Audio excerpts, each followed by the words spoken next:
Those are Hindu representations of Kali. I could tell you a little bit about Kali here, just the middle representation I'll use. So she has 8 legs, spider. Spiders spin a web. The web is fate. The web of fate traps the unwary. Nature does that. She's in a web of fire. The little fire arch there, which is a mandorla, you can look that up if you want, is also made out of skulls. That's what's on the inside of it. So it's skulls on fire, roughly speaking. Her hair is on fire and she has a headdress of skulls. And this guy she's standing on, she just gave birth to him, which is why her belly is hollow, and she's eating his intestines. So, you know, and that's a deity. You might think, well, why would something like that be a deity? And it's something like, well, it's the sum total of all fears. And you know, you might think, well, you don't believe in that sort of thing. It's like, yeah, you do. You just don't know you do. Of course you do. You can't not believe in it. You know, the manner in which you allow it to be represented and what you do with those representations, that's a whole different matter. But you know, you're not watching vampire movies for nothing, right? You say, well, you don't believe in vampires. It's like, that's actually not true. You believe in them enough to go watch them on movies. So like, where are you going to define belief exactly? If someone comes up to you and says, do you believe in vampires? You know, you're going to say, well, no. And then they'll ask you, well, would you spend like 2 hours this month watching them? And the answer would be yes. And so you might think, well, which is the better indicator of what you believe? Like, what do you know about what you're like? Who cares about your statements about yourself? You know, you think you have privileged access to what you're like? You don't. You've only been around for 18 years. You know, and you inhabit this body that's been built up over 400 million years of life. Something like that. It might be longer than that. So it is longer. I mean, that's when crustaceans emerged. Life itself is much older than that. So, you know, the people who made this representation of Kali, assuming they made it, which they really didn't, because it manifested itself in their imagination, which is a completely different thing, they're trying to come to terms with something pretty awful. Or you might say they're trying to come to terms with the category of all awful things. Or you could even be more sophisticated than that, and you could say they're trying to come to terms with the category of all awful things that also reveals new life. That's a terribly paradoxical thing, because Kali can be transformed into something positive. It's like, you know, logical people think, well, something can either be A, it can't be A and not A at the same time, right? That's a fundamental logical proposition. But then, so let's say you have a boyfriend or a girlfriend. You can't hate them and love them at the same time?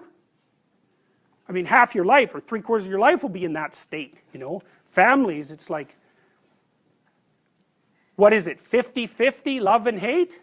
What defines a familial relationship might be intensity rather than, you know, whether it's love or hate. It's intense. And so you can certainly have a completely paradoxical relationship to yourself or to another person.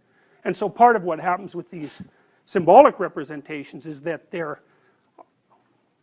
more accurate than mere logic. Because life is one of those, life is composed of oppositions in conjunction, and oppositions in conjunction simultaneously. So there's very little about it that's logical at all, but that doesn't matter because you still have to deal with it. You have to deal with it at a very fundamental level. So you could think of that representation there as, we'll walk through it again.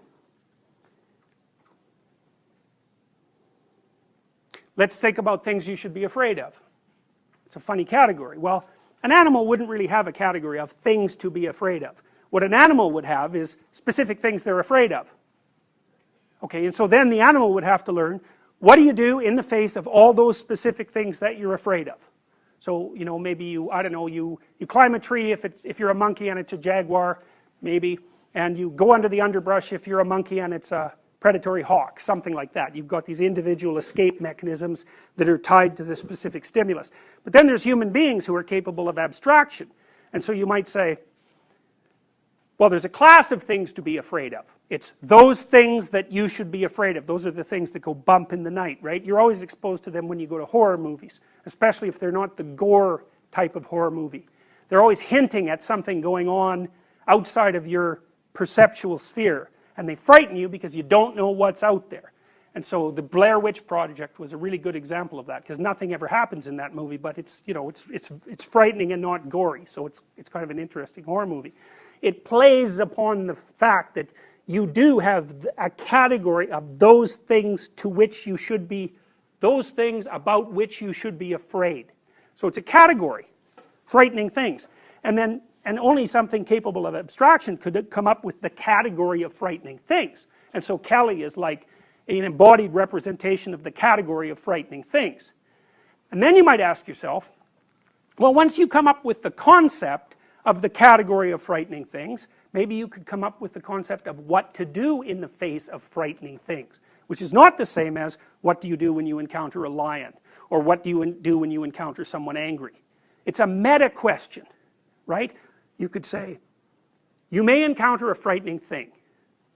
What's the thing? What should you do about it? But then you could say, at a philosophical level, you will encounter elements of the category of all those things that can frighten and undermine you during your life. Is there something that you can do as a category that would help you deal with that?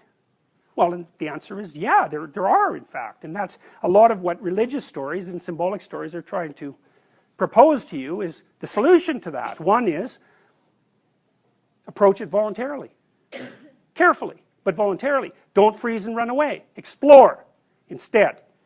You expose yourself to risk, but you gain knowledge. And you wouldn't have a cortex that, you know, is ridiculously disproportionate if, as a species, we hadn't decided that exploration trumps escape or freezing. It's like we explore.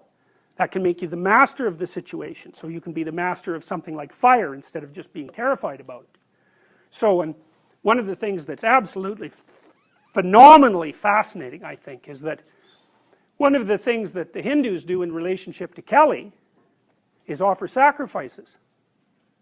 You say, well, why would you offer sacrifice to what you're afraid of? Well, it's because that is what you do.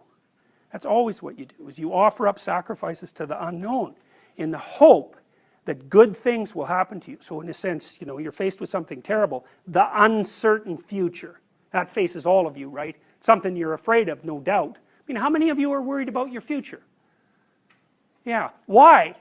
You're all young, you're smart, you're relatively good looking. It's like, what the hell are you worried for? What are you worried about?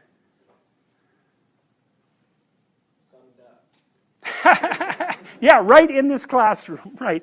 Well, maybe you're worried about what you're going to do, or who you're going to marry, or what your job's going to be, or, you know, your health, or your family, or there's a whole category of things to be worried about. So then you think, well, you're worried about the future. So what are you doing in university? Well, I would say you're sacrificing your free time in the present to the cosmos, so to speak, in the hope that if you offer up that sacrifice properly, the future will smile on you. And that's another fundamental discovery of the human race. It's a big deal, that discovery. It's like, think about it this way. By changing what you cling to in the present, you can alter the future. Wow! You know, I don't know when we discovered that. Maybe when we first started to store food or something like that. But it's a mind-boggling discovery. You know, again, it's one of the prime discoveries of human beings. So you represent the thing you're afraid of. Then you think, okay, there's a class of things that I'm afraid of that are unknown. What can I do about them? Well, that's a really good question. It's a sophisticated and complicated question. And we do know the answer to some of it. It's like, approach cautiously, voluntarily, when necessary. Don't run. Especially if the thing that's in your way, if the thing that frightens you is opposing your movement towards a valued goal, do not freeze and run away. Because the thing will grow if you do that. And you'll shrink. So that's a bad strategy. So